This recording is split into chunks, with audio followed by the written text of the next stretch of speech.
And we're live.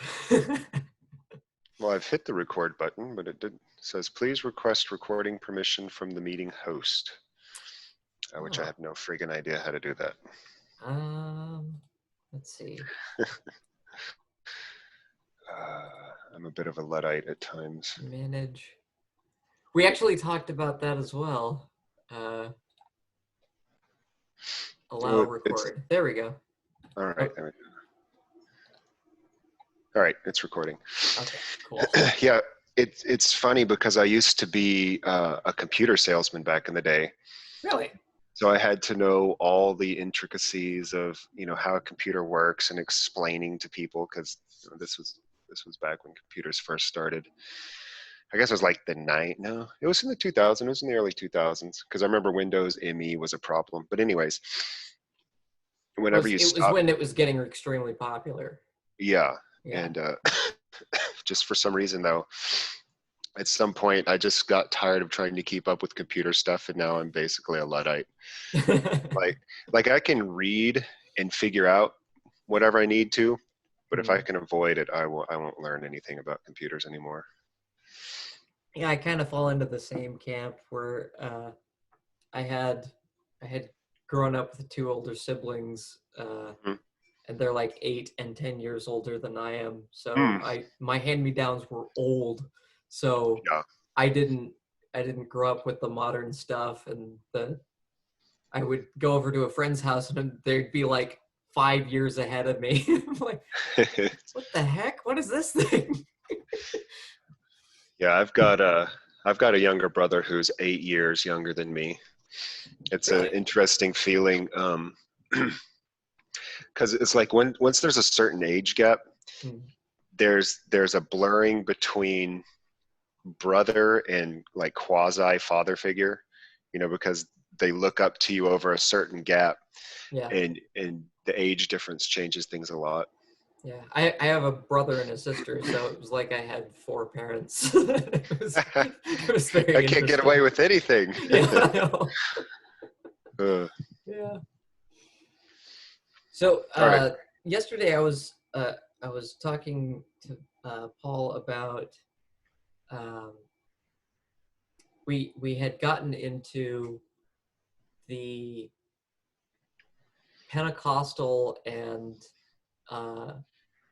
Jungian views on life, and he said it's interesting because if you get a Pentecostal and a Jungian talking, these are both people that put a lot of emphasis on story.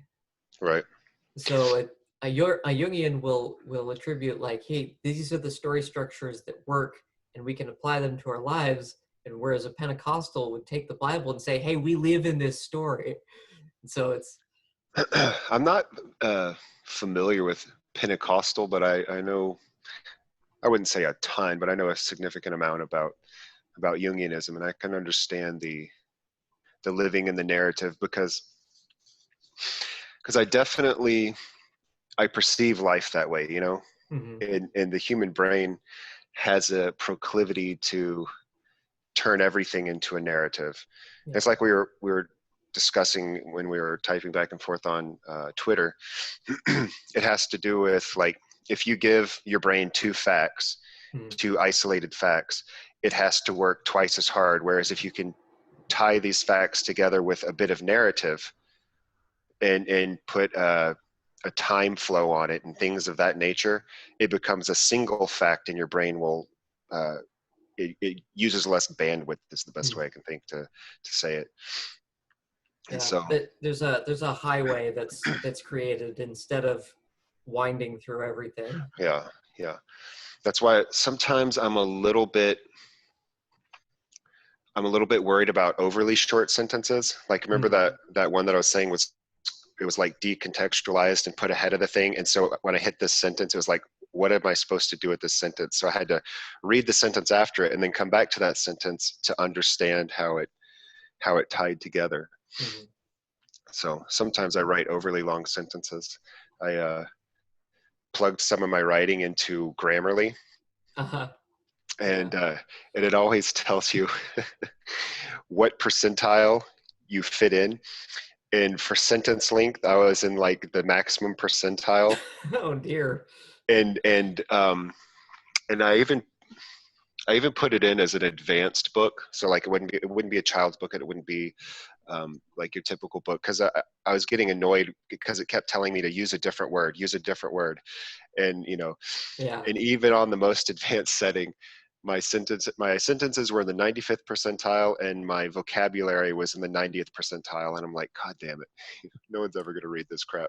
Well, I can understand where you're coming from that, because that was my number one problem in school, is a run-on sentence. Hmm. But and people would say, "Oh, here's what you do with a run-on sentence." It's just like, okay, I understand what you're saying there, but this But is all one idea. So right, it's just like, how do I tell you the whole idea and not have it this long? yes, I've definitely had to work on that myself, because like I'll write a nested sentence that just it loops back on itself fractally over and over, and at the end of it I'm like, makes perfect sense, and then I realize it's a paragraph long. I'm like, oh, how am I going to do this? It's like There's a game. What was it? Alpha Protocol. It's an RPG, but you're a spy.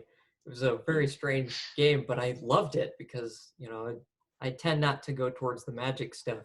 So there's this guy that you run into, and he's just crazy, and he'll send you emails, and uh, one of your responses can be, "That is the single longest run-on sentence I have ever read," because it's like this big.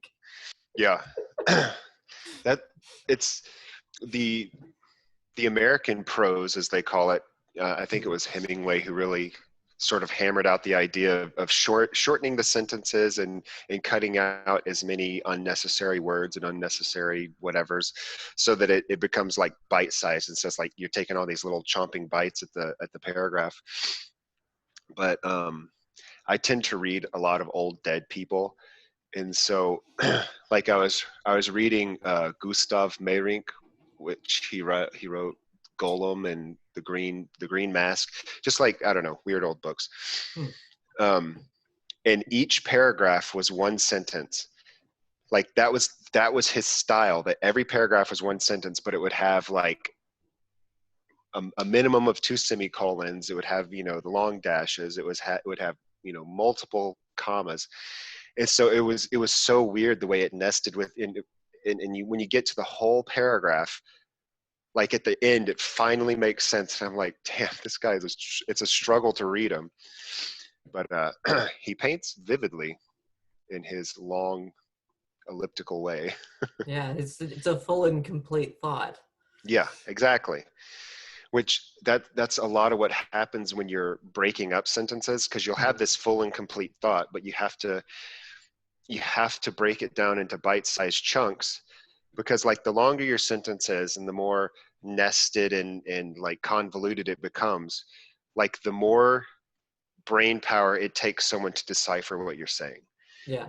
And so if you can chop it up and give it to them in chunks, there's something about the period that when the brain hits it, it like uptakes that bit and you move on. Mm-hmm. Uptakes and move on. And so if you got a semicolon, you're like, okay, I have to keep this, on Keep the it in plate. mind. Right. Yeah. It's still on the plate. I can't take it off the plate yet. And then you're like, okay, now there's another semicolon, so I got to keep this over here. And it gets in that nested loop where you got to keep going back and referencing it. Whereas if there's a period, your brain uptakes it and moves on. And so I've tried to use more periods. Well, there's a like you said, what was it, Hemingway, Mm-hmm. that decided to say, "Hey, we need to shorten this stuff." But there's also some cultural things that ended up shortening thoughts and ideas and sentences and things like that, and it's a lot of it has to do with newspaper space Oh, and that makes um, sense. and the printing press. They wanted less words, so there's just like, if you can get everything compacted to these things, Mm-hmm. we can print more of your books for cheaper and that kind of stuff. And so it became kind of a monetary thing. But now with digital stuff, I think there's no excuse. Yeah.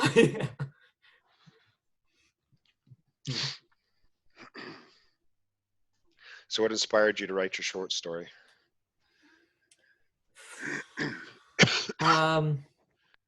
Well, I don't want to go too far into it because I ended up Personal. writing it under a pen name for a reason. Mm-hmm.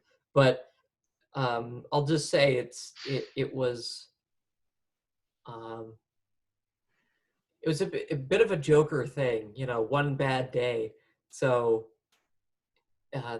there's a whole bunch of frustration that built up, and I ended up writing it in like 11 hours. Yeah. See, that's what's really cool about when the muse strikes. When something induces writing, it flows out at such a surprising pace.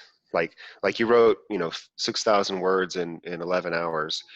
When I wrote my first book, it was 60,000 words, and I wrote it in 3 weeks. Mm-hmm. And it was, I wake up in the morning, and when I was still in the post sleep sort of hypnopompic stage where it's like in between dreaming and waking, like I would analyze what I dreamed about and then break it down into a narrative, and then my eyes would pop open, I'd jump on the computer and just start typing as fast as I could. And I did that literally every day for 3 weeks. And then it was like the whole book is about formulating several questions. Like it's asking a question about identity, because there's an issue with identity.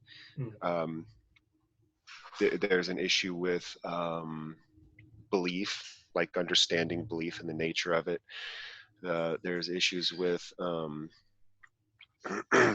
generalized misunderstanding of contemporary, like in like Pajot terms, it'd be like the inversion of the hierarchy, like how people are like focusing on the wrong parts. And like when you did your first talk with Paul, and you started your camera inverted, Yeah. like I instantly knew what you were doing, whether it was conscious or not. But then later on, it panned out that it was conscious, especially when you're talking about the underground goblins and whatnot. So it's like all those things came together, and I'm formulating all these questions about it. And then I wrote 18 chapters, and then I just stopped. I just stopped dead. And because I had no idea, because like, here's this big question, but I have no idea what the answer is. And I didn't write for 6 months. And then one day something snapped, and I wrote the last 2 chapters. And I wouldn't say that they're answers per se, but they're vague notions of perhaps what an answer could be. And it's couched in a way that I think people can insert their own answer. You know what I mean? So, because I think. Have you watched Columbo? He's that old man with really big eyebrows. Yeah, and the glass eye. I had no idea about a glass eye, but I remember my grandma being into Columbo, and if I ever watched it, it was by being near her as a kid. It's a strange mystery thing, because they start out by you knowing exactly who killed them. Mm-hmm. And the entire time, Columbo is the one bumbling around, asking strange questions, and the person helping him the most is the murderer. Yeah, well, that's the nature of a liar. Is there's this really great Philip K. Dick quote. I actually underlined it. I'm reading its exegesis of all things. It's like 1,000 pages of rambling insanity. But he says something like, when a lie is told, a little bit of false reality is created. And when the truth comes out, reality is reverted back to actuality. And it has to do with like the nature and way lies spread. If you tell one lie, well, reality is not going to comport with this lie. So you have to tell a supporting lie. And then that lie is going to need a couple of lies supporting it. And it becomes like a web that spreads out from that central lie. And it grows. And lying is so stressful because reality is reality. Everyone sees the same reality, but you've created a false reality that you have to commit your brain to maintaining this web and remembering all these individual little connections. And you tell one truth and the web evaporates and you're free from it. And that's sort of like if the liar is helping him most because the murderer, because he has to maintain this web of lies, which is way too much stress, on your I want to use a computer term, your RAM. Yeah. So, and that's why I think the liar probably or the murderer helps Columbo the most, because there's the inevitable failure to maintain the web. That's the very first episode is about a pair of writers. Really? Yeah. So, and the friend is the front man who goes on talk shows and does all the publicity, and the guy that ends up getting killed is the one that writes everything. Really? Yeah. So the skillful one. Yeah. That sucks. Mm-hmm. Yeah. So what do you want to talk about? There's a bit of that short story that you did, where the reaction that he had to everybody reacting to his words, right, was like, I don't know. I think looking back at it now, there was a lot more shock in it than I had read into it, because he was just kind of standing there like, what is going on? Right. So.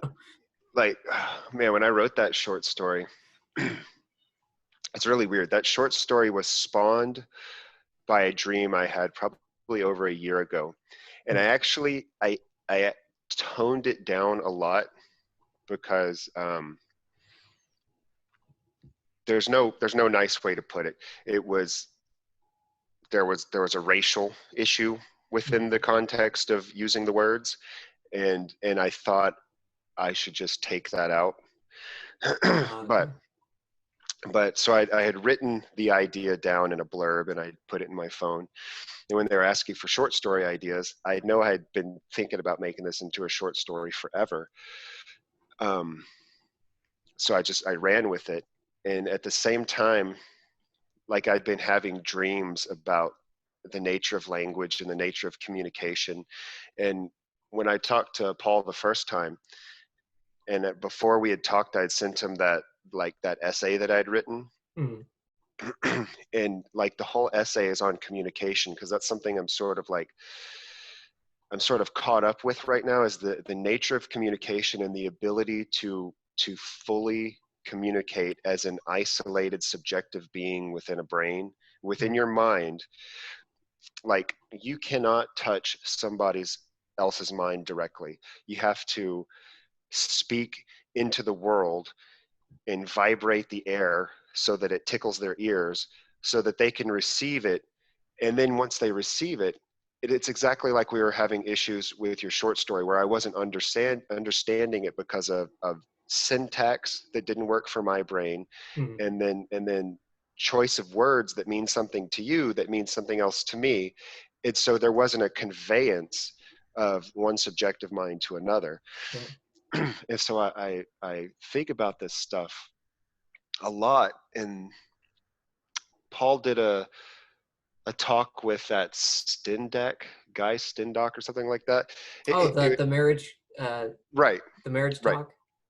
Now, that that talk, the marriage part was interesting in the beginning, but what really struck me was when they were talking about the Michelangelo painting. I think it was Michelangelo. I get it, I Oh, forget where they can't touch or it would yeah, lose the meaning. they can't touch or would lose the meaning. and and then Guy says that exists in the heart of every man. Hmm. And it struck me because, like, that's what I've been writing about a lot right now, is the fact that we can never quite touch. And Was that the inspiration behind your tweet? The one I responded to with the Michelangelo painting? what did I tweet? You tweeted all of these great thinkers saying I know nothing. Oh, yeah. No, that was just me being me. I don't know. I saw a bunch of quotes that correlated, and I don't Hmm. know, they were in the back of my head, and I had typed them into Discord because I don't remember who I was talking about. It's been weeks ago at this point, but it was basically about your inability to understand stuff. You Hmm. know, it has to do with this concept that I have called knowledge scaffolding. Hmm. Like, the way I consider it is, like, it correlates to the idea of the Dunning-Kruger idiot mountain. You know what that is? I've heard the term, but not the idiot mountain part. Okay. There's the Dunning-Kruger curve of understanding. And it's like, Oh, okay. Okay. like, let's say you first discover a subject. Let's say we'll just go with postmodernism because everyone thinks they understand it because, Jordan Peterson said 5 sentences about it. And so they're like, I fully understand postmodernism. And that's idiot mountain, Hmm. where you have very few tools to work with and you think you've built a castle. And then when you get kicked off of idiot mountain, there's this sharp decline down into the bottom of where the more you realize you don't know much more than that. And Yeah. that's sort of like the scaffolding, the knowledge scaffolding, and that's what I was doing with the Socrates quote. It was Socrates, Voltaire, and Einstein. Einstein, where they're talking about they all, irrespective of each other, independently wrote virtually the same quote. Hmm. Because Socrates obviously did it in ancient Greek or Latin, I forget. Voltaire did it in French, and then Einstein did it in English. And they're all separated by just so much time, obviously, like thousands of years. Hmm. Well, hundreds, I guess, in the case of Voltaire and Einstein. But the fact remains, there's all these ideas, and I'm sure if you combed enough stuff, these ideas would come out from other people's writing, because it's basically the Dunning-Kruger falling from idiot mountain, where Hmm. you realize that you don't know anything. And in my first book, I wrote about it because it had to do with the structure of belief, because, like, there's the knowledge scaffolding, right? You don't know what you don't know, Hmm. right? So you start at the bottom. This is idiot mountain, where you don't know that you don't know all this stuff. But as you learn something, you climb to the next tier of the scaffolding, and then you become aware of the structure. And as you climb up the structure, you become aware of that the structure keeps growing.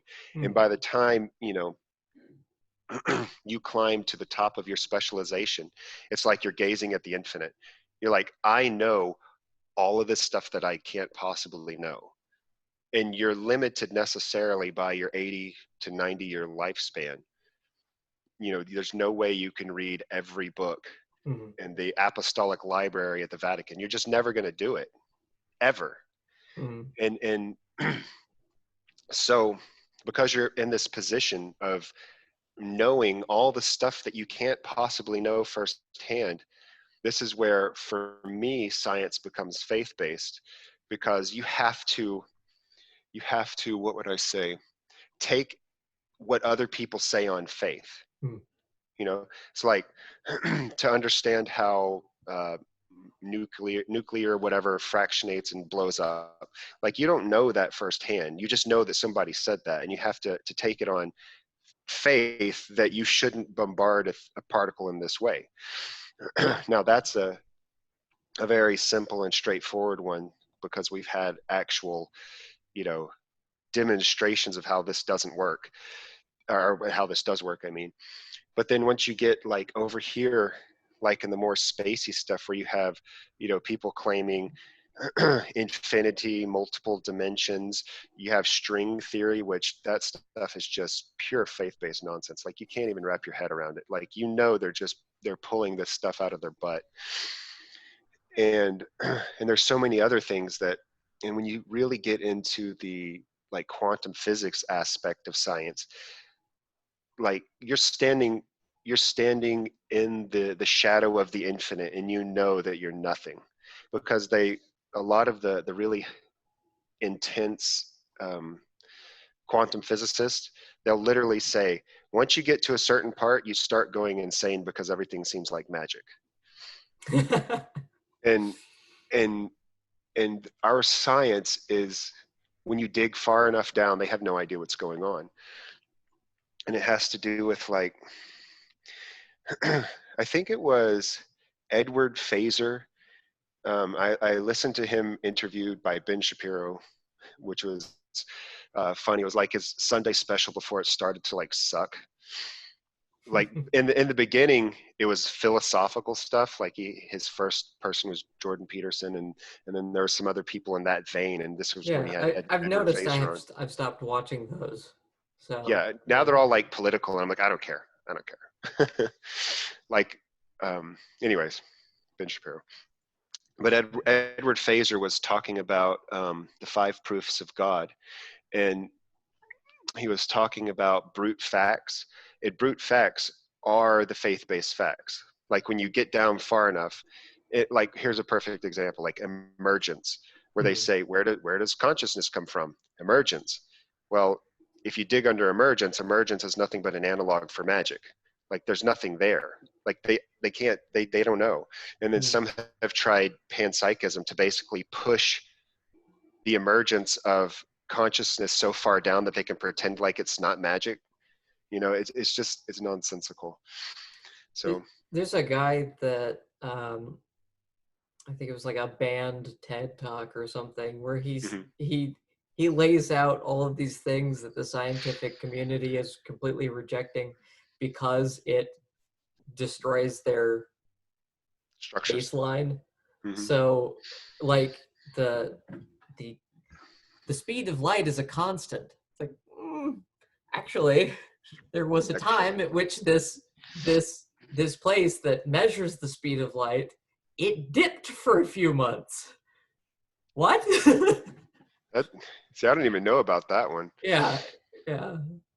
There's like one of the things that I think really highlights the issue with the sciences, especially more soft sciences, is there's the replication crisis, where they have all these clever ideas that they came up with, and they wrote them in papers, and now everyone has used these papers as scaffolding to write more papers, and now people have decided to go back and test if any of these things actually work. So people are standing on top of non-functional, irreplicable bullshit, for lack of a better term. And another one is, like, if you listen to that, there's this great talk between Brett Weinstein and Eric Weinstein. And Eric is your classical jerk brother, which I know because I'm the jerk brother, and he's like, Brett, stop being a little bastard, and obviously he doesn't use that term, but he's like pushing him around until Brett finally comes out of his shell, because Brett's a little bit of a well, I can't think of a nice word for it, but anyways. But it talks about his clashing with Richard Dawkins in terms of, I think it was telomeres, and the nature of how mice evolved to have longer telomeres, which was throwing off all this research. And so he has these ideas, and like the way you. So they were suddenly living longer? Yeah. Huh. Yeah, I mean, the mice's telomeres grew too long, and so people are basing studies off of this stuff, which is breaking the studies. Like if you're doing medical studies for, let's say, medicine, because I forget the exact issue, but it had something to do with them trying to alter an aging process or something like that. And it was based off telomeres of mice that had evolved to have longer telomeres because they were, I don't know, I guess inbreeding them or something. But it's just the idea that, Richard Dawkins, he represents the establishment. And then you have Brett Weinstein saying, this foundation that you're standing on is improper. And he's like, wait, that's my foundation. Get away, Mm-hmm. And it had to do with, the nature in which, what is that crap called? Darwinism, like some of it's like the ways in which it doesn't work. Because everyone wants to focus on where it does work, and then the places where it doesn't work, everyone kind of just brushes it under the rug. Yeah. So, anyways. So that's a talk that I hadn't heard yet, because I was just like, man, why do I never see these two together? So it was hilarious. It's the best man. talk. I remember I was actually talking in the Discord about how much I was enjoying it, and I think it was Sam Adams was like, he was not liking the way Eric was treating his brother, but as a big brother, I was like, yeah, get him, get him, because I don't know, it's that that tough love thing that comes from older brothers. I think he did a good job of extricating Brett from his too nice demeanor. So it was a good talk. Yeah. That's something that I've noticed with Vervaeke. Have you seen his stuff? Oh God, Vervaeke! I'm really far through his series. I think I'm only like 15 behind now. But his pre-apologetic, like couching everything and like, no, I don't want to hurt your feelings, and I'm not trying to say this is what I mean. I'm trying to say this, and I don't want you to think this. It's like, oh my God, can you just spit it out? Can you just Isn't he spit it out? Canadian? He's Canadian. Oh dear. He's Canadian. Yeah. It's in my nature to be very, very blunt and straightforward. So he frustrates the hell out of me. And on one hand, I'm thankful that he's got a soft touch on this stuff. On the other hand, I'm just like, just get the question out, man. Yeah, could you just spit it out? And like exactly the soft touch, I can understand that he's trying to be respectful, especially considering, most contemporary scientific types are total jackasses about, when it comes to dealing with the nature of belief and religion and whatnot. And, I really respect the way he's very nice to Mary Cohen, I forget her name, Coken? Anyways, the old lady with the turban all the time. Oh, yes. They when they talk, he's very nice and very respectful, and like, but I could tell that she's more tenacious, and she's kind of like, yeah. Yeah. Let's get to it. She's gonna poke him, but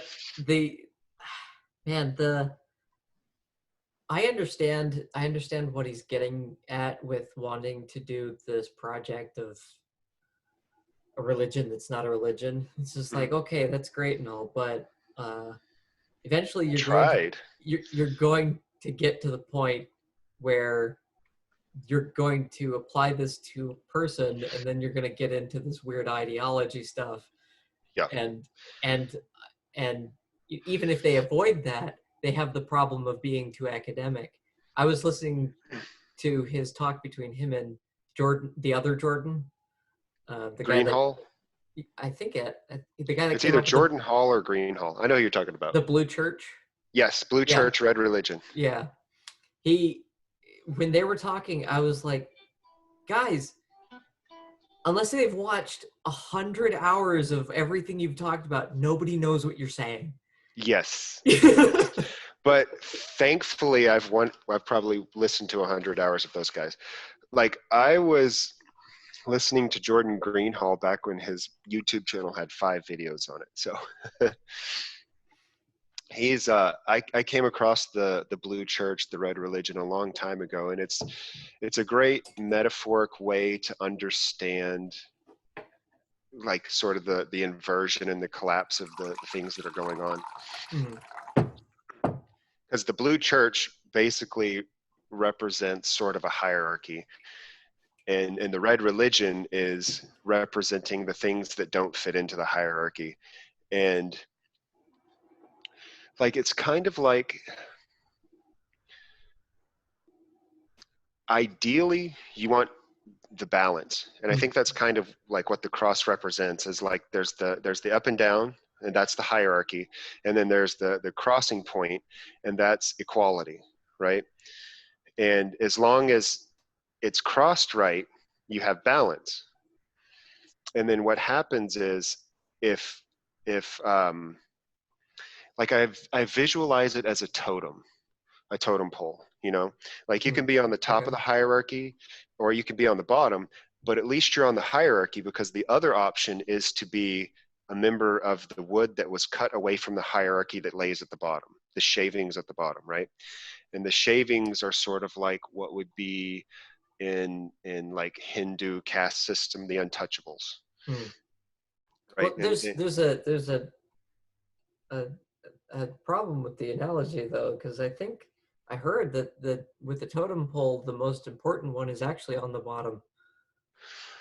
Well, but I know what you're saying is that that it's still, whether it's on the top or the bottom, it's still a representative of the order of importance, or not even importance, the order of, I would say it has to do with like Pareto, the order of growth, not growth, competence, I think would probably be the best word.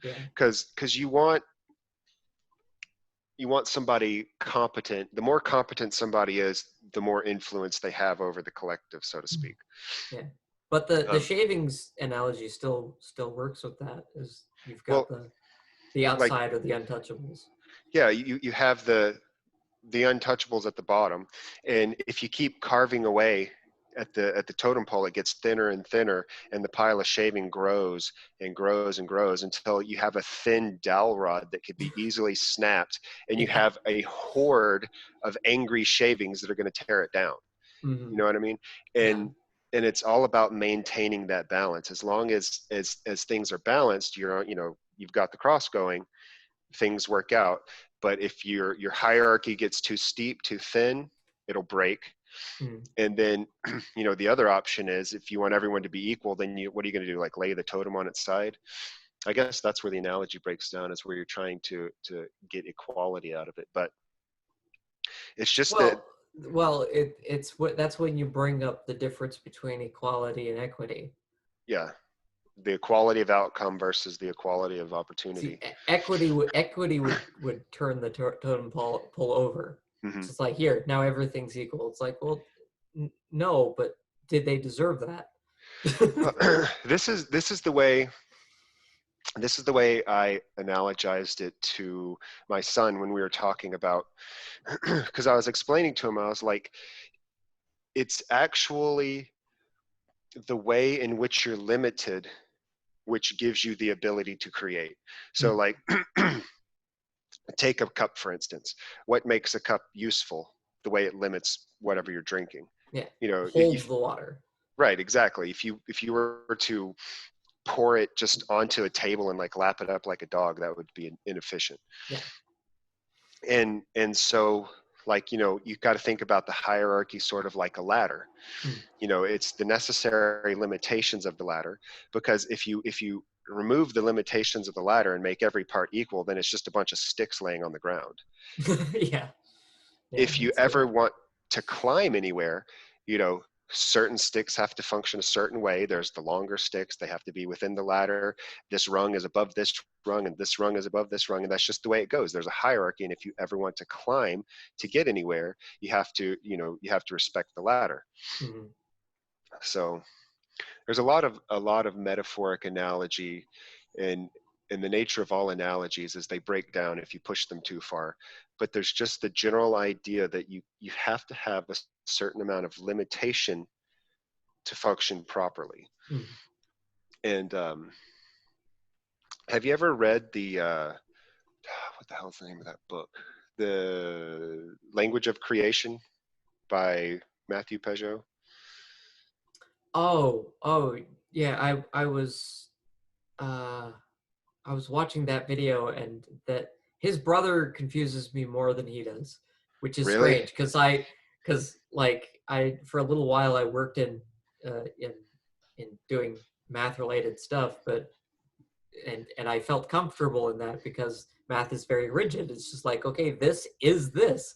Yeah. Like, but when he started applying math to symbology, I was just like, you're losing me. Yeah. But I I have not actually read the really book. like him. It's like, for the way my brain works, the book was fantastic. It's probably one of the books that I read faster than any other book in Hmm. my life. And he also uses a lot of pictures, which, I think in pictures and not in words. So it really quickly translated into logical stuff for me. Hmm. But one of the things he talks about is you create a category and then things array into the category, and as they abstract further away from the category, they're the way you can think about them widens. So it creates the pyramid. There's the absolute idea on the top, and then it splits off, and then it splits off, and then it splits off. Hmm.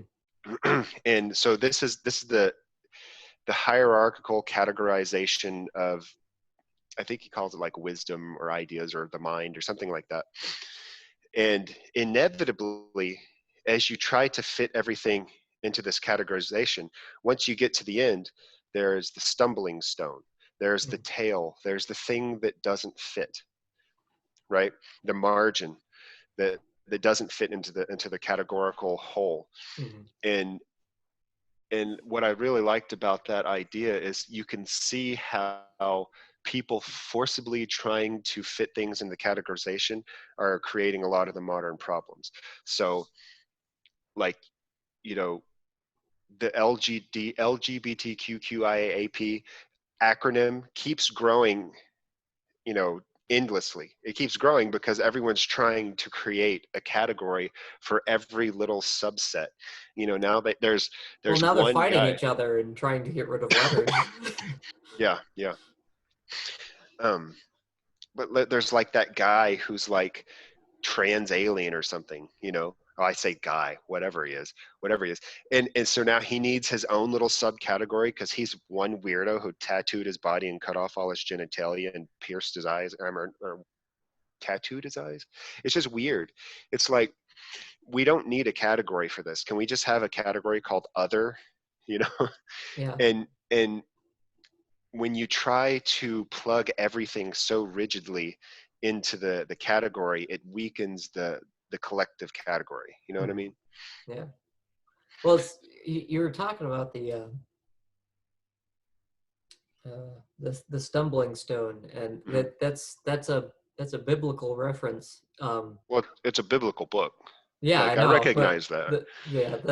the stumbling stone, this stumbling stone has become the cornerstone, and the Yes, exactly. You yeah. nailed it right there. The stumbling stone has become like the cornerstone, or the keystone in the arch or something like Hmm. that. And everybody's obsessed with the stumbling stone. And it's like, Yeah. but it's the stumbling stone. And one of the correlations he makes in that book is the stumbling stone. He also calls it the tail, which he equivalates to Satan, like the thing that doesn't fit. Um, Hmm. and and I don't know if you've seen Jonathan Pageau's video on the significance of 666, but 666, it basically represents extreme authoritarian rigidity, Hmm. which goes along with the idea of Satan being the stumbling stone, which is now the keystone. So it's Because totalitarianism. yes, Hmm. totalitarianism, obsessed with making everything fit into this weird rigid order, Yeah. which is You kind can of see that in paradoxical. Germany and in Russia. Hmm. Yeah. Well, I mean, it goes back, to the LGBTQIAPP thing. They're trying to fit everything into a category, and it's causing issues. Because it's like as a father, you know, and there's the boys in a girls' restroom, and I have a little girl. Well, I have a couple of little girls, but the other ones are bigger. You don't want to think about, you know, some person who identified as female yesterday going in there. It's just creepy, you know. It's like, can we have a certain amount of respect for categories? Because it has to do with the cup, right? The cup is limitation. The limitation is what gives the value. And when they try to fit everything into the category, they've destroyed limitation, and they've destroyed the value of the category itself. So now you can be, it sounds terrible, trans fluid or gender fluid, where you could be male or female whenever you want, because you're not committed, because the category is a big, wide open, sloppy mess now. And if you can, what if you identify as a woman, enter the bathroom, and then once inside you identify as a man? You know, it just gets into like this crazy area where you can't make sense of any of it. And identity and the nature of the identity crisis is one of the things that I work through in my first book, because there's a character that their pronouns are constantly changing. Like within one sentence, it'll be like, he did this for her, you know, but it's like the same person, because they're this slippery mess where they can't identify what they are. And the nature of their inability to identify one way or another is the root of their problem, and it causes them to do some bad things. So yeah, I have a friend. His mother is a big Stephen King fan, and his sister wanted to write a book, and so his mother was reading it, and she said it was doing okay, and then suddenly the character changed gender, and I didn't understand what was going on. And looking back at it now, I'm like, at first I thought, oh, well, they didn't catch that. It was a grammatical error. And now I'm thinking about it, I'm like, wait a second, did she do that on purpose? Was that part of the story? Maybe. Yeah, because I don't know. She lives in Oregon now, so. Oh yeah. So it was very odd. Just watching her mom react to that. She's like, I just had to put it down. I couldn't make any sense of it. So. Well, she'd probably hate my book then, because it's purposely designed to create confusion. Yeah.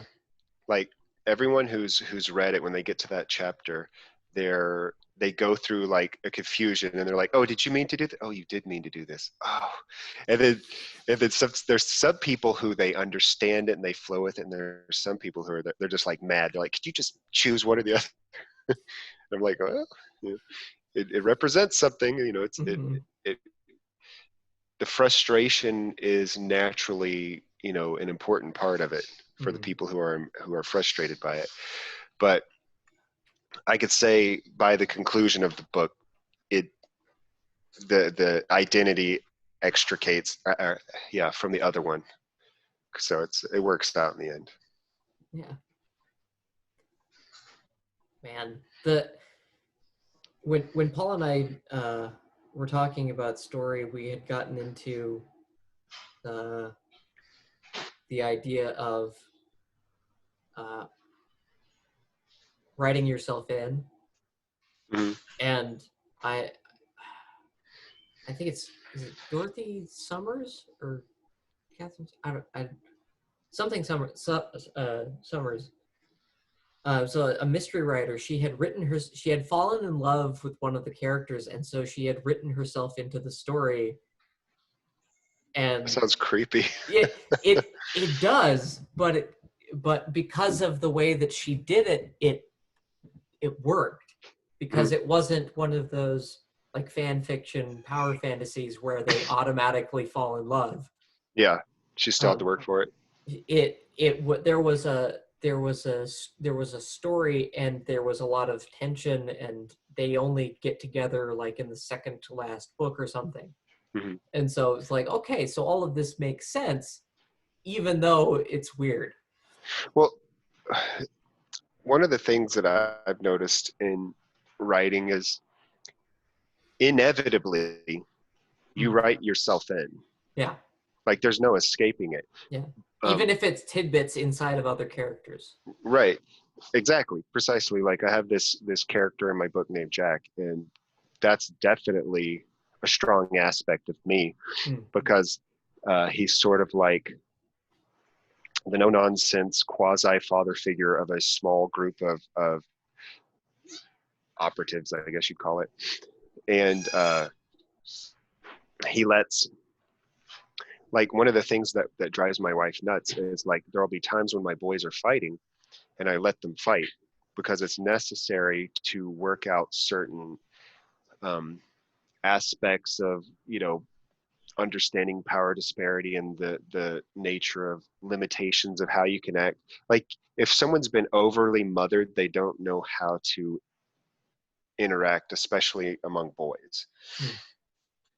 And so there are points where there's a little bit of infighting in the group, and Jack allows that to happen. And you know, that's definitely an aspect of me. And then like even the character that switches between he and she, like whenever the he is manifesting, it's a little too violent and a little bit too masculine.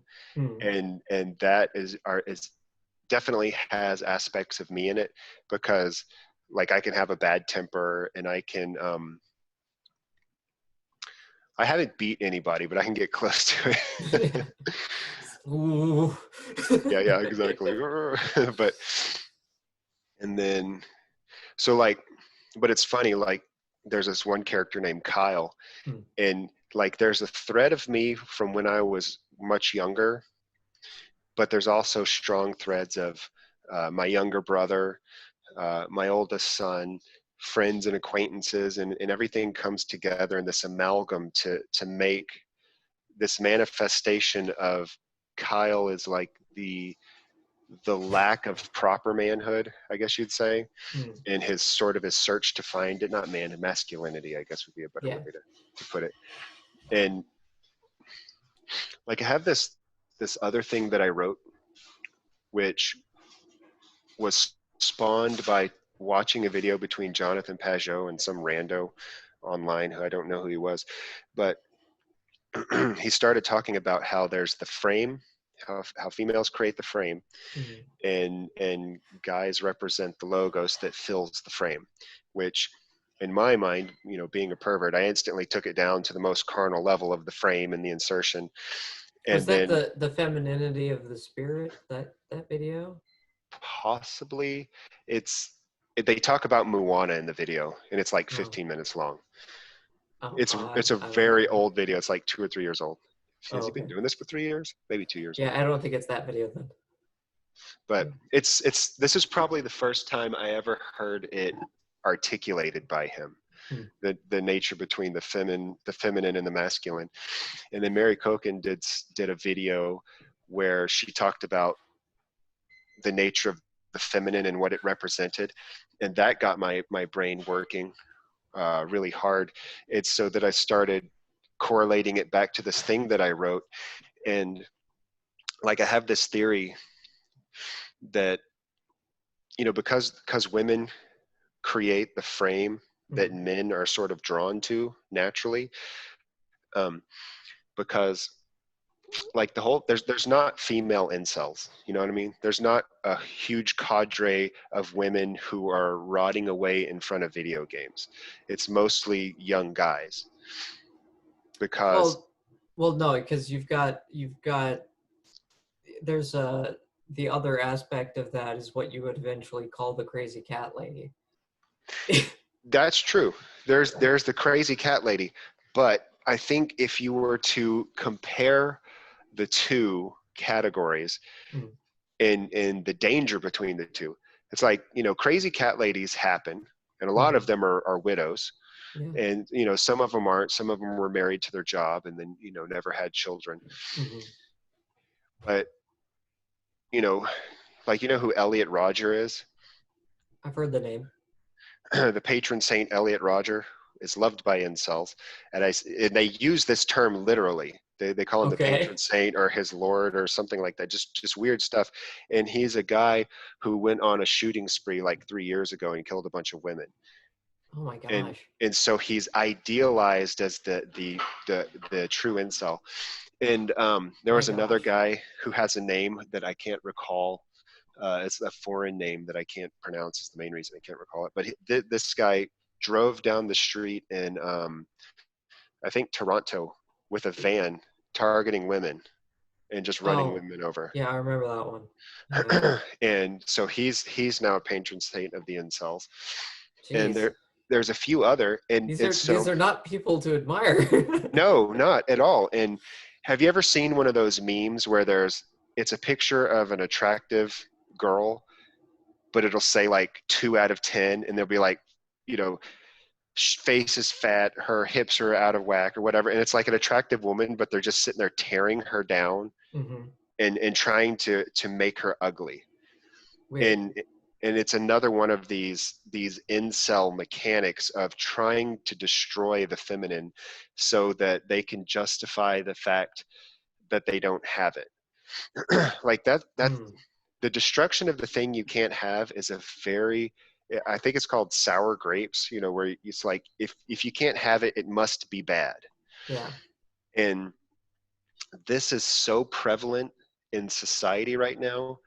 And I think one of the things that it has to do with is like when they're trying to understand the source of violence, and they correlated violence to being poor, right? But then you have places where the whole place is poor and there's not a lot of violence, but yet Chicago is off the charts in terms of violence. And it's because of the relation between the haves and the have-nots. If you're a have-not, you're a poor person, and you could look across the street at the golden penthouse of the rich people, how poor you are. Yeah. There's a building of resentment. Right. And you know that you can't achieve that, especially, for whatever reason. You could chalk it up to whatever, but you can't achieve it. It not the pathway of resource acquisition. You feel inept. And this is like one of the issues that I think plagues incels, is when they come up against a hierarchy that's too steep, they give up preemptively. You know what I mean? And when you give up preemptively, this is when you fall into that pool of resentment and hatred that ultimately wants to destroy the thing they can't have. So now you have Chicago, and you have the tower across the street, the unachievable hierarchy. Now the book that studied this, that came out with this idea, was back, I think, in like 1985, right? Well, since then we've invented social media. Now the whole world is Chicago, because if you go online, you instantly see all the haves, and you're instantly aware of your have-not nature. All the smiling faces. Here's the restaurant I went to. Here's my food in the picture. Look how many likes I got. Yeah. Look how many retweets, or whatever your found thing is that you go on. So and then you can get into a algorithmically like controlled bubble where like you might be a school shooter type, but if you're just one guy over here, nothing may ever manifest from it. But if you go into an online group where there's 1,000 guys egging you on because they all hate the same thing. Oh yeah. Now you're in a group that's going to feed into your psychosis or whatever you want to call it, and it's going to manifest some very evil things. And it draws out the shadow of your resentment. Oh, totally. Yeah. Totally. And so we have like like I said, the whole world is Chicago now. Everyone is right up against each other in a like a subjective way, just like rubbing up against them, and you know exactly what you don't have, and you grow resentful. You pull away into a small little group, and you breed, evil ideas until something manifests. I mean, patron saint Elliot Rodger. I mean, it's a very gross thing that's going on. Yeah. And so yeah, I'm not a super big fan of social media, even though I use Twitter. Yeah. I've actually within the last couple of days, I was just like, you know what, I'm on here too much.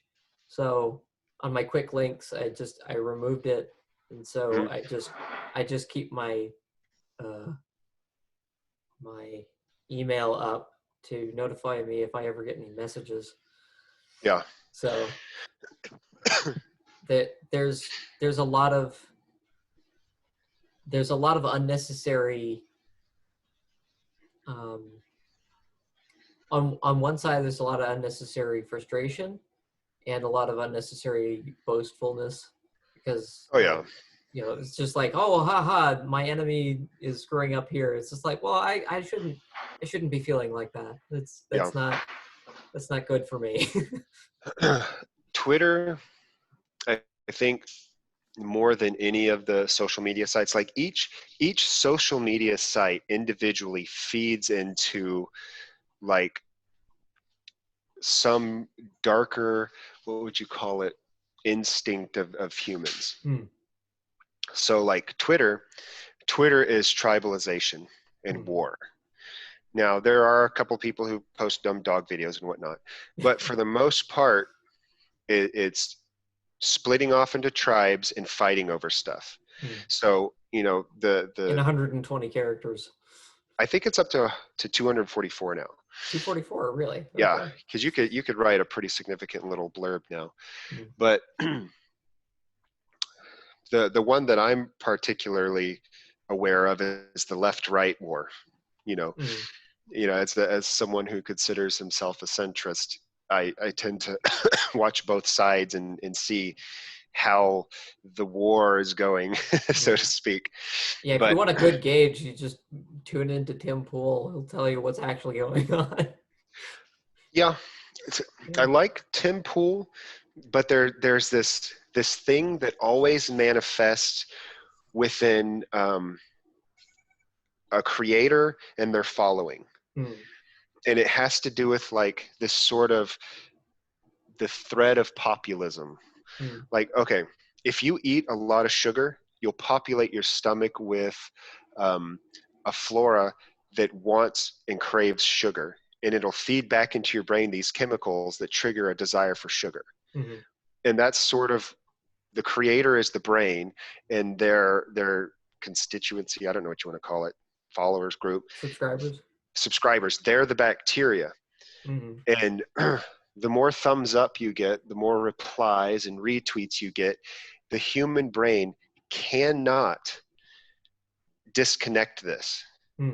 Like there's no escape from it. And I've watched Tim Pool over several years become more and more and more a disgruntled lefty. You know what I mean? And Dave Rubin. Yeah, Dave Rubin. Once again, like Dave Rubin, if his followers had pushed him in another way, he probably would have gone that way. Like, and it's exactly the same with, like, take Trump and Bernie Sanders and all these other people.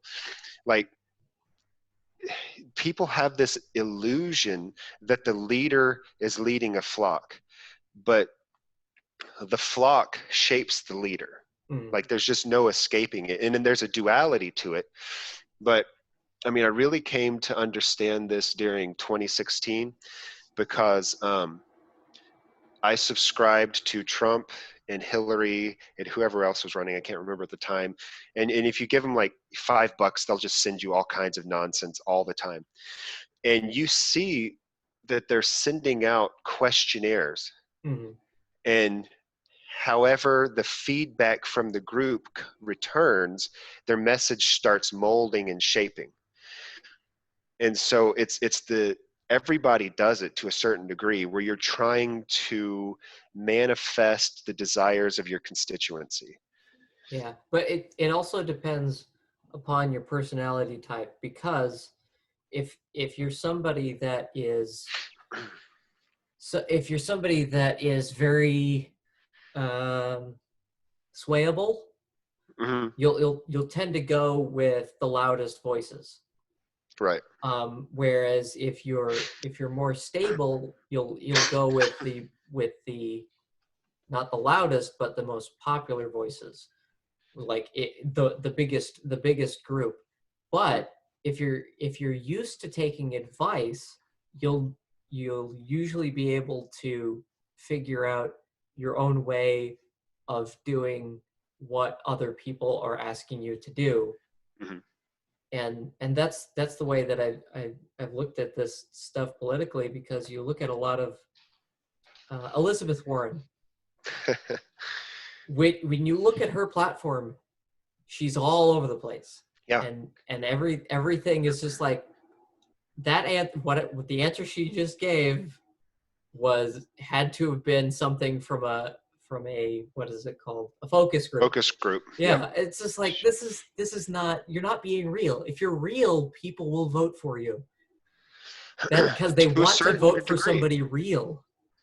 See, I think what it comes down to is there's a certain amount of actually being able to sell it. Mm-hmm. Like Elizabeth Warren, like she's an example. Remember we were talking about the web of lies and trying to maintain it. Mm-hmm. Like she's an example of someone who doesn't have a lot of RAM for maintaining her web, because she contradicts herself incessantly. Like she got kicked out of her tenured professor position because she got pregnant, but then it comes out later that they offered for her to stay, and but so that she apologizes for the correction and then says it again later because she can't maintain the bullshit. And obviously there's the nonsense with her, like 1028th Indian. It's like, who cares? Like, who really cares? Yeah. You got high cheekbones, nobody cares. But if she hadn't have used it, I don't think it would have drawn so much attention. Mm-hmm. You know what I mean? Like, yeah. She used it as a manipulative sort of like, well, there's the whole intersectionality thing on the left right now, where people are judged by things that have no impact on their character. Yeah. Like, they've literally inverted the I have a dream, where we could be judged by the content of our character, not the color of our skin. They're like, throw that shit out. It's I have an immutable characteristic. Yes. That is a minority. That means that I get to talk over you. Right. But hold on, I have another one too. I'm also female and trans. Yeah. And one leg. I have one leg. Like everything. Yeah. Like, get out of here. Like, say something intelligent and I'll listen to you. I don't care how many legs you got. But so yeah, Warren, I think the other big thing that nuked Warren's campaign is she tied numbers to an emotional appeal. Mm-hmm. And when you show people how much it costs to buy your vote, all of a sudden they're like, ooh. Because I think Thomas Sowell said it best, and I'm going to butcher the quote, but he said government is, or maybe he said welfare. I don't remember which one, but he says it's all about taking money away from the population quietly and returning it to them flamboyantly. Mm-hmm. Look at all this money that I just took from you that I'm giving back. Right.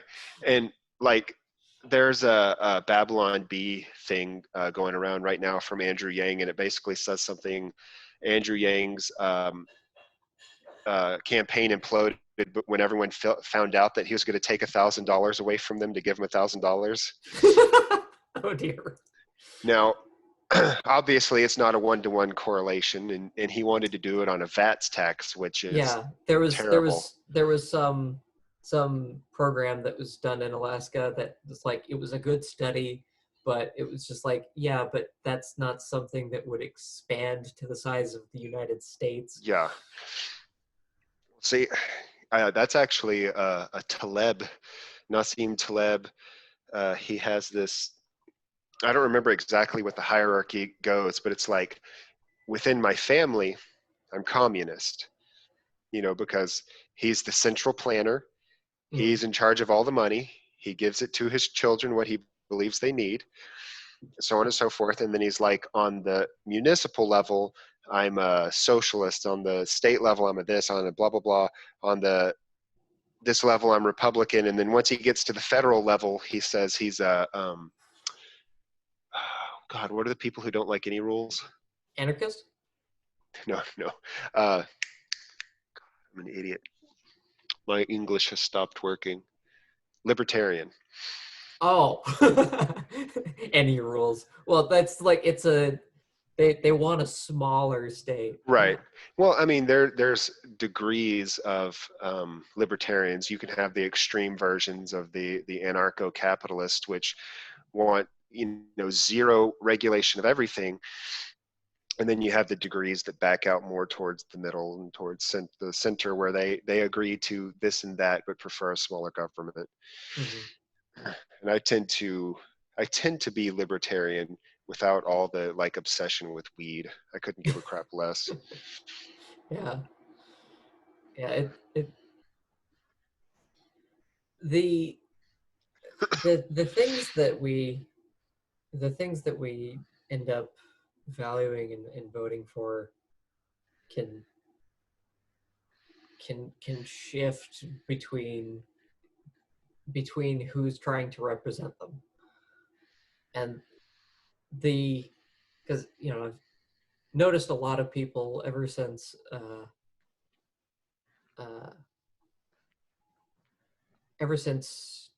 Trump started running. There's a lot of people that have been like,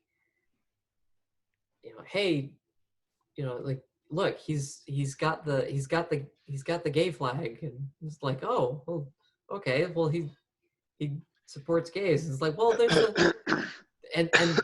there's still a lot of Republicans that would be like, but we don't like the gays. Not, well, no, the gay marriage thing, and right. And it's at this point, it's basically politically become a non-issue. Yeah, that it's funny because I have a friend who is so far left. Like if I pushed him, he'd fall off a cliff. Uh-oh. He's like super left wing, and he used to like Obama. And now they consider him a Republican. Yeah, they don't like Obama at all now. It's insane. But I didn't care much for Obama, and not for any, like, to me, for some reason, he had a poor impact on race relations, and they want to blame it on people being racial against him, but he also did things to egg it on, like the Trayvon Martin thing, where he's like, if it was my son, we'd have the same skin color.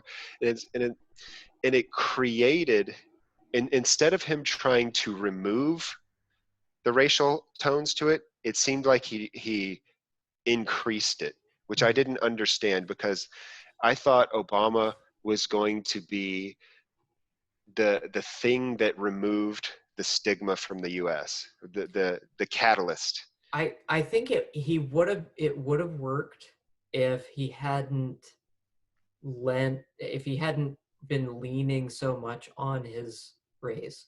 If he would have just said, I'm just a man, something like that. But instead, he stood up and said, it's our turn. And right. So that's like, wait, who are you talking about? Our turn. It's just like, we're all Americans here. Yeah. It's weird, because I've never in my life been even remotely racist. Growing up, I dated black girls. I lived in the ghetto of Houston and did tattoos, and I was like the white guy.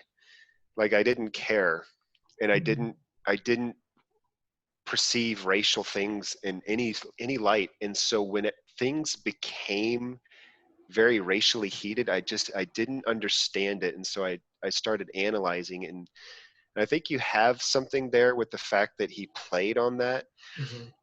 but there's also just like social contagions, like ideas spread really quickly.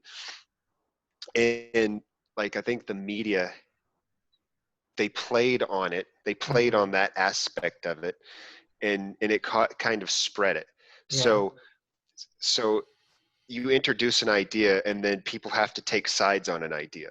Whereas if they could have just left the idea off the table, and because it's not a useful idea, I don't think. But anyways, I don't want to go off on a whole racial tangent because I'm so over it, honestly. Yeah. It's like, my gosh, what happened to the content of your character? Like, Yeah, I know. and there's all these people attacking Martin Luther King. It's like, dude, I know. it's like Like, he's like the greatest guy in our century. What's going on here? oh, but he cheated on his wife, so we're gonna throw him under the bus. Uh-huh. It's insane.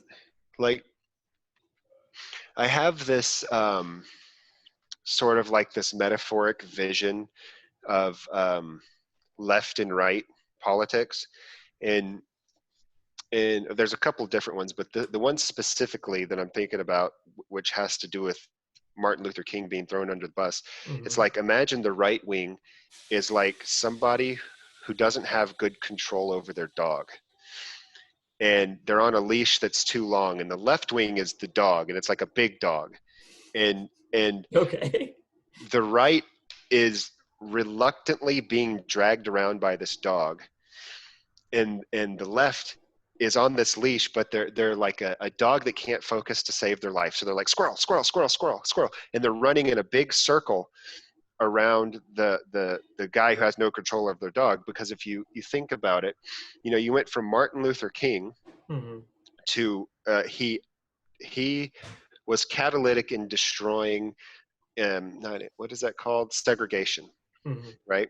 And so they destroyed segregation. And here's the progress. They're progressing around, and all of a sudden they've hit the far side, and they're like, squirrel, and they're running back the other way. And now you have the evergreen thing where you have the black students who want to segregate the school and kick all the white students off. And that's literally what brought Brett Weinstein into the limelight, so to speak. Yeah. And you have the segregationist safe spaces where it's for people of color only, and it's like, and they've destroyed content of character, and it's only about the color of the skin. And That brings it full circle in such a way that I hadn't realized in in that the in that case, if you looked at Weinstein, he would be like a secular Martin Luther King. yes, Like, my gosh. because he literally was trying to Martin Luther King them, but instead of, they're hunting him down with freaking cudgels, going door to door, and they're going to drag him out and beat him for taking a stand on Martin Luther King's idea of content of character. It's Mm-hmm. insane. I think another good example of the poorly managed dog running in a circle is you take feminism, for instance. Mm-hmm. Feminism started back in the 60s with Camille Paglia. Well, I wouldn't say that started in the 60s, but the modern Isn't day that second version of wave? it. I believe that's first wave. For I don't know no, if I women's think first suffrage. wave was the voting Yeah, women's suffrage. suffrage. Yeah. Um, So second was like the bra burning or maybe there's like 5 waves at this point. Then no, it's it's insane. It's going third in a wave. circle. Third wave is like this academic stuff that's been happening, I think. Okay, so we'll call the suffragettes first wave, and then you got second wave. We'll call Camille Paglia the figurehead of that. And basically, what happened is, back in the 60s, you have the sexual revolution, whatnot, and the females want to have the special rules that protected them removed. So there was curfew, so that they would be safe, and they couldn't wear a dress that was below a certain length, otherwise they would be sexualized, and so on and so forth, and so that they were protecting them. So they were Mm-hmm. they were enforcing modesty and safety on the females at college. And Camille Paglia was instrumental in abolishing that. Like she was the head of that whole movement. So they abolished that. And so now they're like, we're equal. And Camille Paglia kind of had the idea that if, you know, you got raped, it was your fault for dressing like a slut in the bad side of town, so on and so forth. She You know came what I up mean? with that? Right, right. Because she wants the women to be in charge of themselves. And so she's saying we have to be smart enough not to do this thing. Wow. Because I didn't know she originated that idea. she actually there's a video where she's arguing with a feminist and she says that, and it's probably like 2 or 3 years old at this point. And when she said that, I was just like, you know, here's one of the original like crazy feminists. Well, crazy, I mean, Well, everyone's she's crazy. eccentric. Eccentric, yeah. So you have Camille Paglia who's about destroying the special rules that set women aside, and so now she wants to be equal. And then in the 70s, I consider this second wave, but since we're going with the suffrage, we'll call it third. And in the 70s, you basically had Nixon. There was an issue with the gold, and they couldn't. The gold wasn't matching up to the money, and in order to fix it, I forget what the program was called. Oh, But changing the basically, gold standard? yeah, they took the dollar off the gold standard, and it instantly caused a severe inflation, and you know, so the economy was on the verge of collapse, and the man couldn't produce enough money to provide for the family anymore because of the rate of inflation and the prices going up and everything. So the best thing to do is to sell the failure as a success and say, oh, women can now go back into the workforce. And so it became about women's empowerment instead of a failing economy, right? So that's the next wave of feminists, where they have, you know, now women are going back, and this really comes to a head in the 80s, where you got women walking around with the power shoulder pads and trying to be. Those things were ridiculous. Yes, they were ridiculous, but it was women's empowerment because they wanted equal opportunity. So 80s really was the manifestation into equal opportunity between men and women. Well, now the dog has run so far around that we're getting into the fourth wave feminism, where now they want special rules. And now you have Title IX, where you know, women get special rules and the guy's automatically guilty. And in Germany right now, they have a thing where you have to have so many mid-tier female supervisors, and it's actually causing problems over there, because I have a friend who works in government there, and it's causing issues, because when you have to fill positions based on immutable characteristics, some of the meritocracy breaks down, so to speak. And so you have people receiving positions that haven't necessarily earned them in certain ways. And so it's like building a lot of resentment and issues like that. Yeah. And so we've gone all the way back around to what Camille Paglia was trying to escape in the 60s. She wanted the destruction of the rules so that we have equality of opportunity, and they've brought it all the way back around to reinstating special rules to you're give getting them back into totalitarianism. Yes, exactly. Yeah.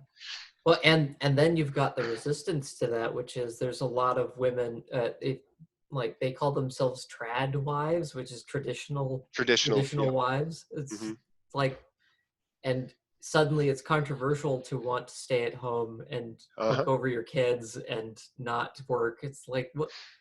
Like, oh, well, if you can financially do that, great. I mean, what's the problem? I thought you wanted to be able to do anything you want. Yeah, you could do anything you want, but that makes us jealous or whatever the hell.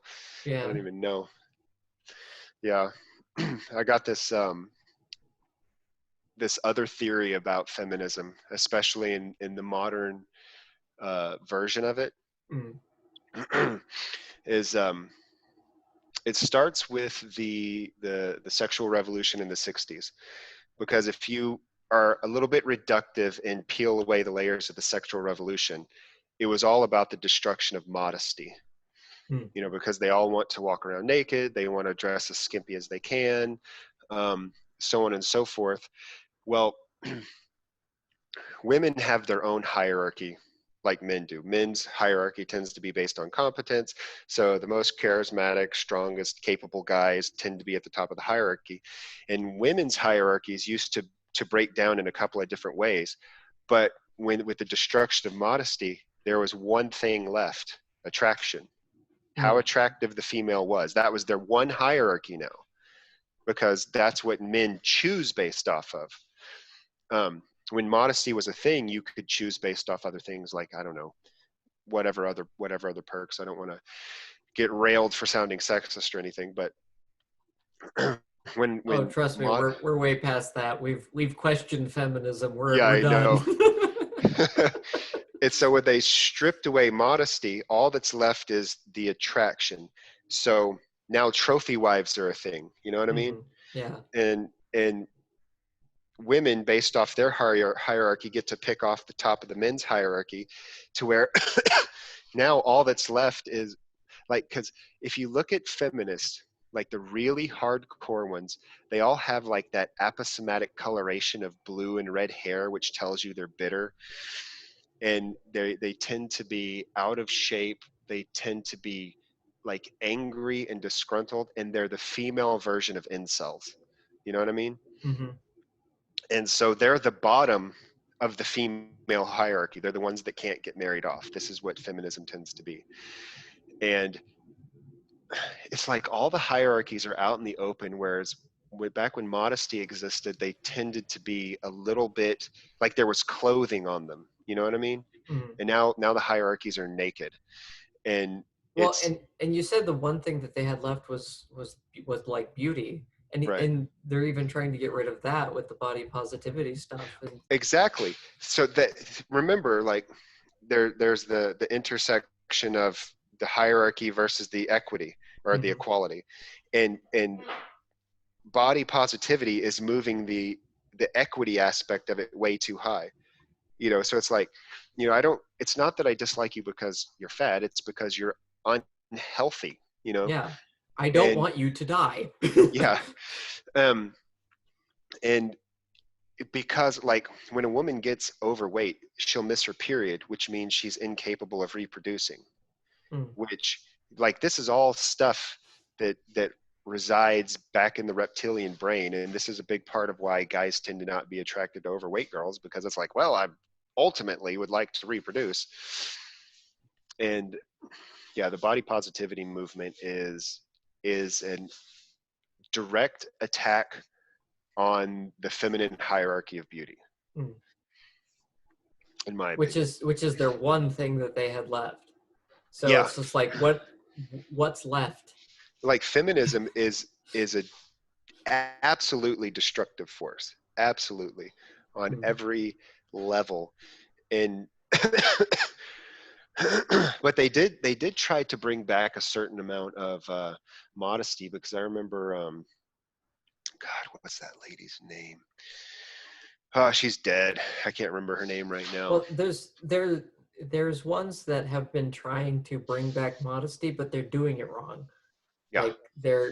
Like that's what happened with a whole bunch of the Gamergate stuff. Is you've got these reviewers, and a lot of them female, that are they're gaming the system and giving out these strange opinions in which they're saying, on one hand, we want women to be able to do anything at all and not have to have all of these constraints. On the other hand, oh, you're putting too many skimpy women in these video games, and you're objectifying them. It's just like, well, pick one.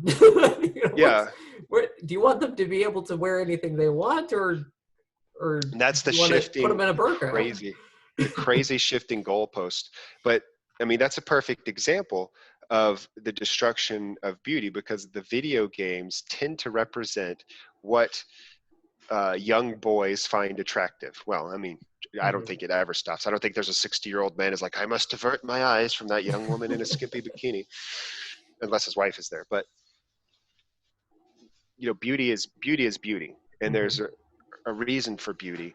And there's a reason it's recognized. yeah, like here's an example.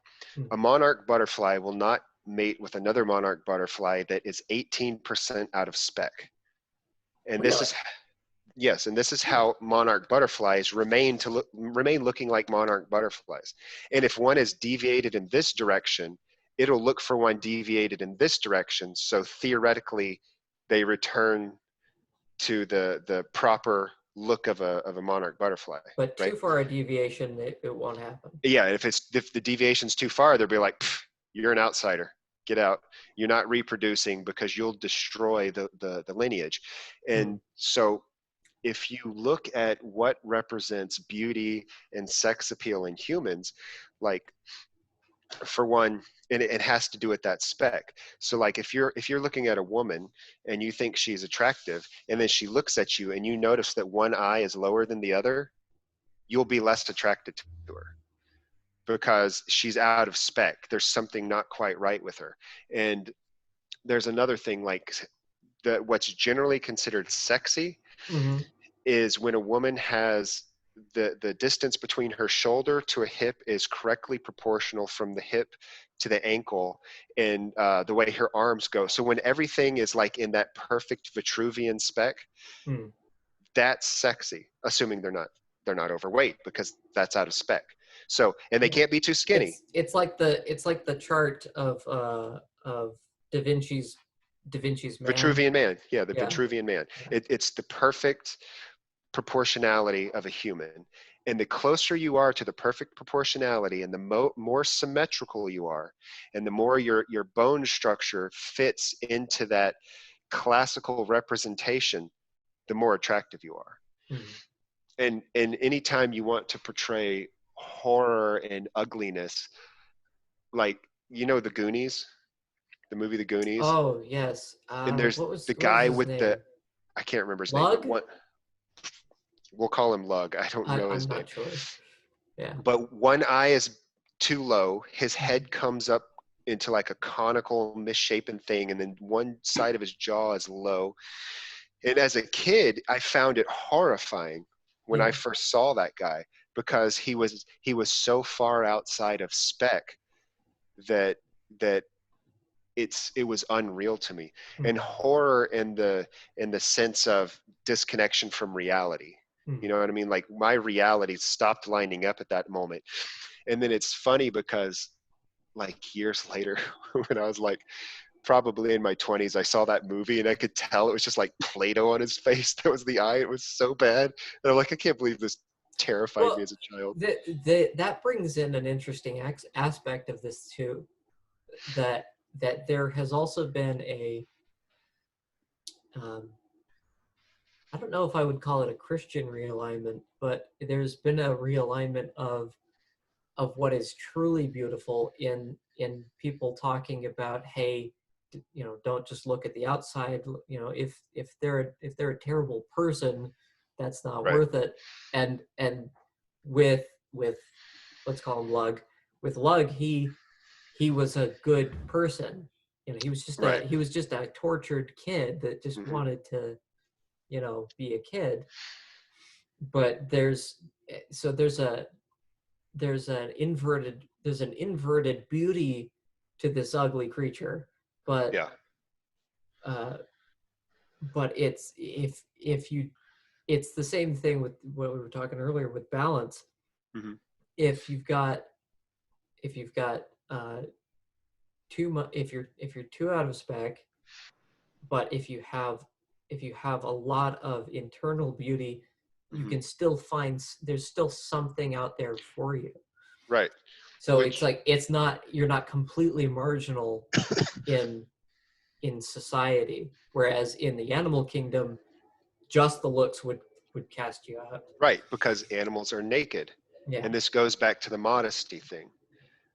Modesty, I think, in a way covers up flaws and helps you accept the content of character, and not so much the structure of the body. Because like I specifically referenced sexiness over like collective beauty, because sexiness is inducing your desire to have sex with them. Mm. you know. And when you see like the supermodels with in their string bikinis and everything's proportional and all that stuff, it triggers the desire to reproduce with them, whether or not they are vapid, when it comes to their personality. Mm. And I think, that's one of the things that the destruction of modesty did, is it probably in a way destroyed people's ability to see inner beauty on a Mm. lot of levels, which is sad. Yeah. Because, like you said, Lug was ultimately a good person. And, now people get gold digger trophy wives who are, they have like no personality, but they're like, hey, look what I got. And they don't get along. And like the guy's 70 and she's 23. And Yeah. it's very strange imbalances. yeah, because there is no proper attraction there. It's base, raw, animalistic desire. Hmm. Like I have this this theory that I play around with, and you know what sublimation is? I think I feel like I know the term, but I, th- the definition's not in my head. I can't remember who it originated with, but the idea is that you have the raw human instinct, like the animal instinct, and sublimation is taking the raw instinct and extracting out of it a virtue, right? Okay. So, Oh, for sublime. right, Okay. sublime. Okay. So, Sublimation. Okay. so for instance, the one that I always use, because I can't remember all the other ones, but I really understand this one, Mm. is the manifestation of a man's love is the sublimated desire to own. Because if I was just a caveman, I would love to drag my wife around by her hair. But because it's been sublimated into love, instead of owning her, I cherish her.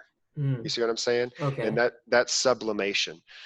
And instead of owning the item, you cherish it and try to take care of it and try to You're grateful cultivate it. for it. Yeah, grateful for it, and Mhm. you cultivate it to be the best it can be, because it you've sublimated the ownership desire and turned it into love. Mm. Well, the idea that I had was, it has to do with, in modern society, there reaches a point where a culture turns into a society, and that's where the evolutionary aspect of humanity reverses. Like, okay, it starts off survival of the fittest, right?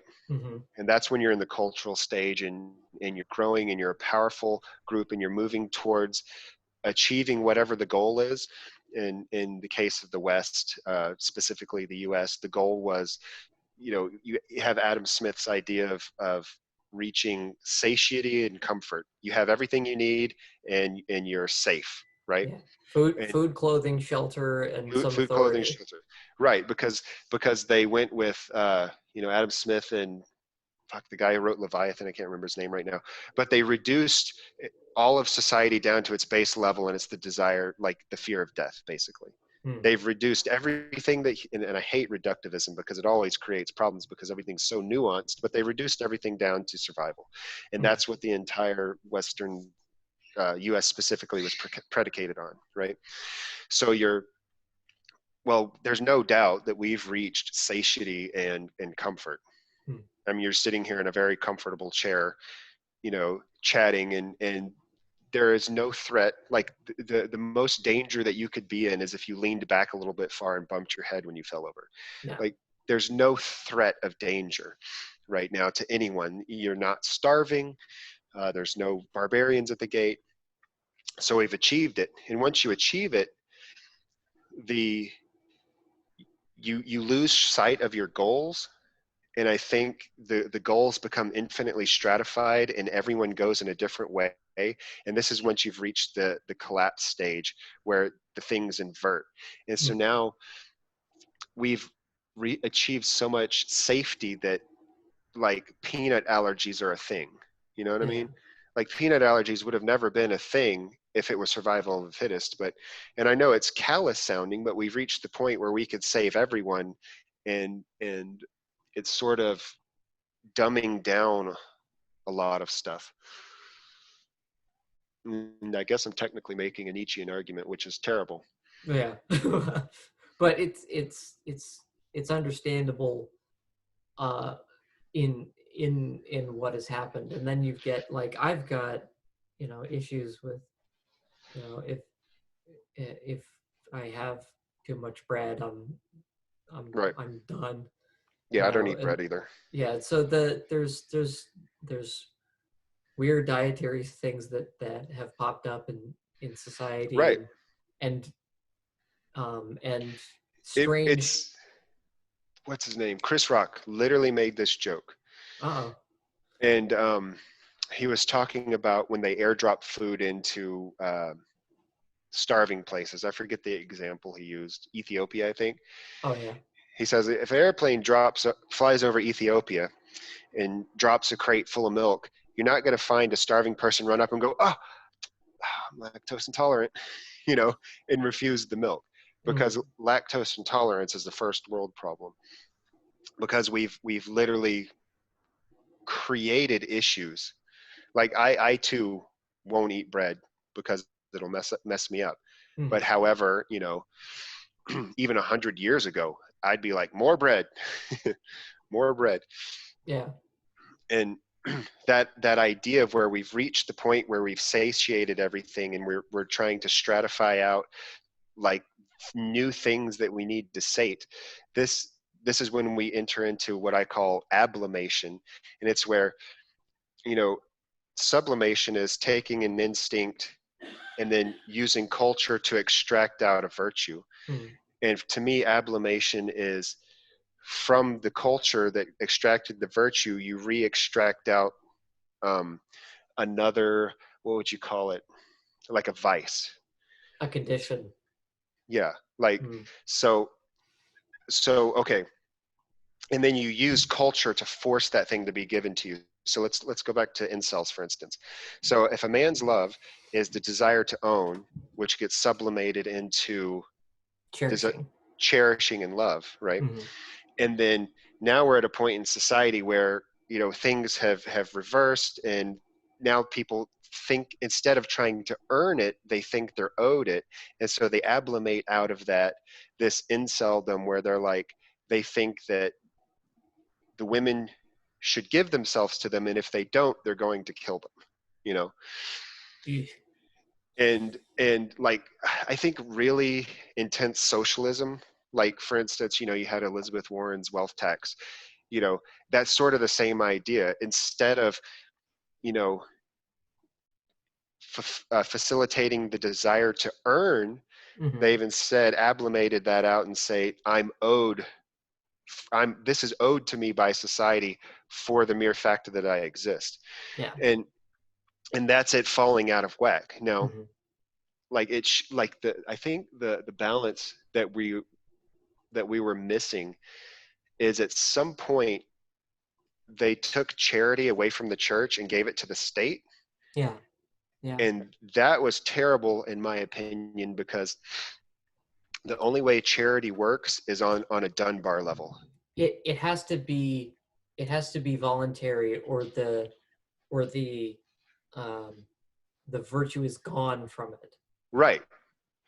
It's become a number on the federal level. You're nothing but an empty number, and they have no connection to you. Like, do you know what the Dunbar number is? No. Okay, the Dunbar number is the number of humans that a person can track: their name, their face, their personality, their proclivities. Doesn't that like cap out at like 20? 200. 200. Oh no, I'm thinking a different. There's a different thing. Yeah. So like a tribe would end up like being right around. A Dunbar number. It would end up being about 50 to 200 people, and any larger than that, there'd be a split. Yeah, there's a split because you can't track that many people.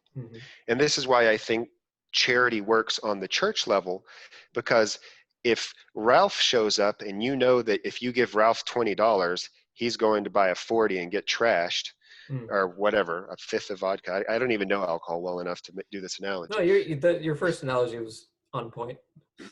And he'll go waste his money on that and get blasted. That was a poor use of a charitable donation. But his brother Bob, you know that if you give him $20, he's going to turn that into a proper meal for his family. You know, and that has to do with the Dunbar number. Well, I personally think most governments should be on a municipal level and go back to city states, because when you get to the federal level, what's insane to me is, like, you take the House of Representatives, for instance, it's like 386 people. They don't even have the ability to know each other. Yeah. Like, that's outside of the Dunbar number. How are they going to get along? They don't even know each other. Half of them have probably never met. Right. And then, never met. And then that, goes down to the state level. And like, there's no way, like they can't possibly know all their constituents. Like, they can't. So they just know the ones who manage to work their way into their Dunbar number. And how do you work your way into a representative's Dunbar number? Giving them money. Like, that's it. That's it. And outside of that, it's focus groups where they're trying to figure out what's going to get them reelected. Yeah. You've got the Dunbar, you've got the focus group, and then you've got the influential within the Dunbar who are the loudest. And suddenly you're getting a mix between these loud 20 people and a focus group, and you're wondering why this doesn't match all of these people that voted for you. Right. And with these two tools, these poorly calibrated tools, you want to extract wealth from these people, and you think that you know who you need to give it to. And that's insane to me. I believe it's Milton Friedman. He has the shorthand explanation of what is it called? Economics. And it's his 4-quadrant. I guess 4-quadrant is redundant, but anyways, and there's 2 axes. There's the item you're buying and the money you're spending. And then the first quadrant is you're spending your money on you. So when you're spending your money on you, you're looking for the best deal and the best quality. So you're looking on both aspects. You want to get the most bang for your buck. Let's put it that way. Yeah. And then over here in this quadrant is if you're spending somebody else's money on you, you don't care how much it costs. You just want the best quality. Yeah.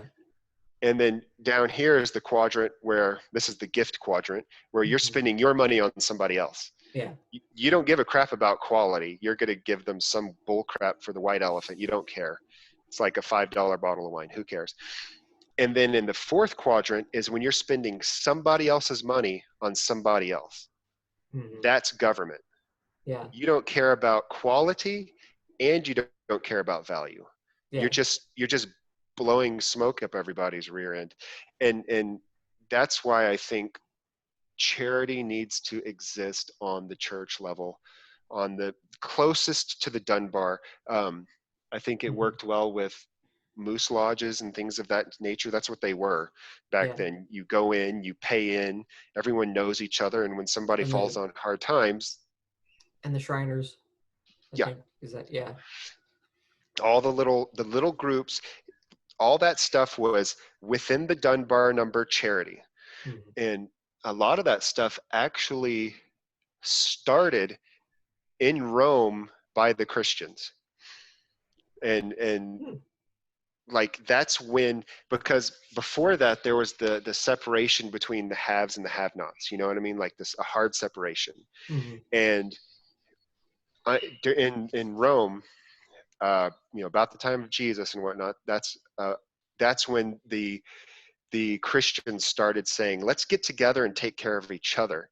And that's when they realized that, a group of people could take care of each other in a way that, and this was obviously after, large cities began to materialize post-tribal. era. But anyways, that's why I'm not a big fan of nanny states.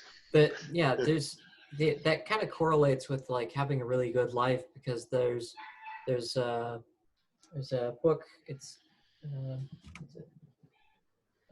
Wabi Sabi. It's a kind of a Japanese philosophy of simple beauty over time.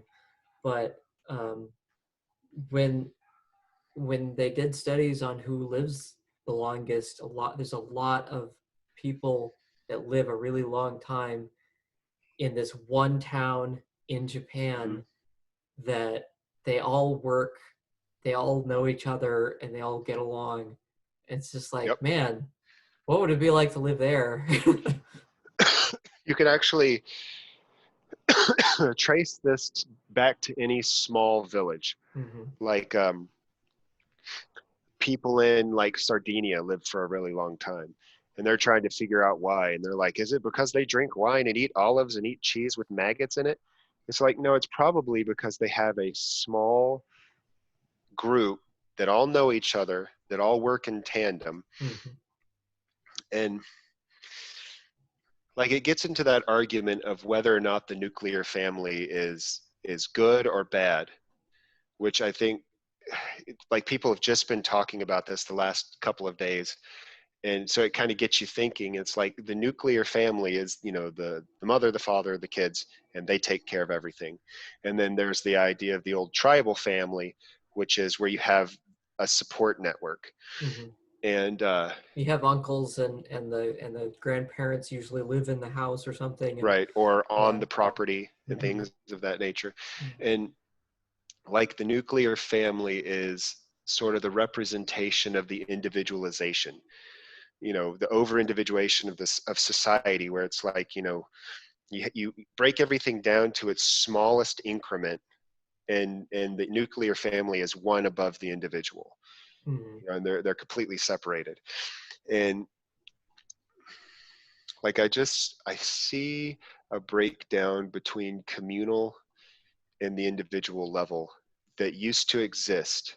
Mm-hmm. And you know, the Bobby Sabi book talking about, you know, they have a community and it leads to healthier, happier life. Mm-hmm.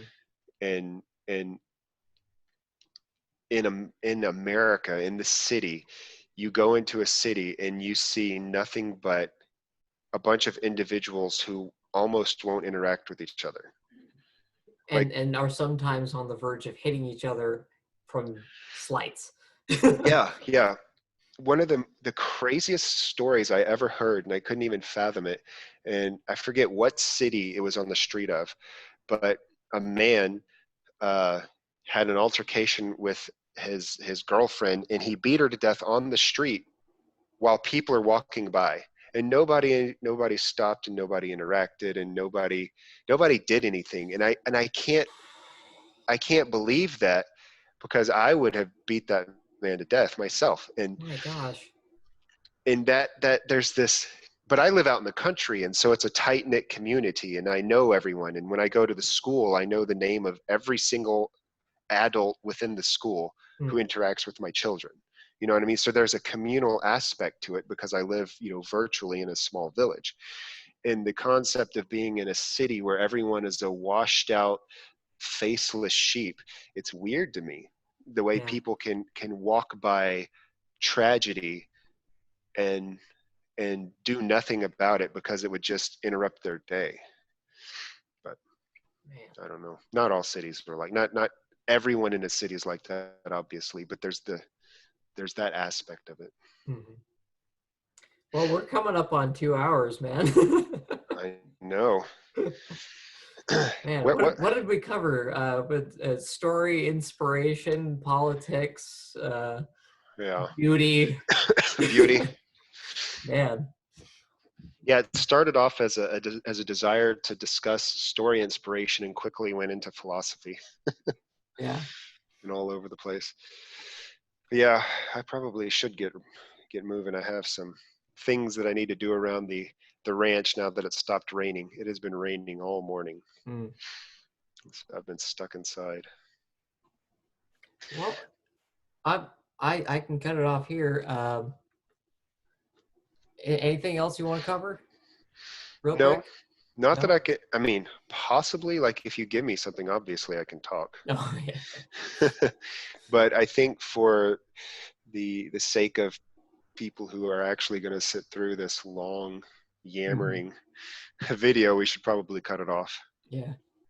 Well, it's been a great chat, and I'm glad we finally got to get this together. Yeah, it was a lot of fun. I knew if we talked, it would be a fun conversation.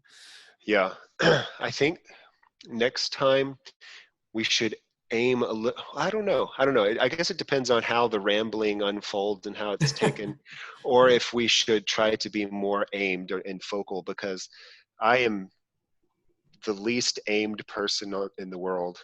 Yeah. Um, Yeah. so if we came with notes, we could discuss something a little bit more directly. Yeah. Well, that'll be next time. Yeah. Let's stop our recording here. All right.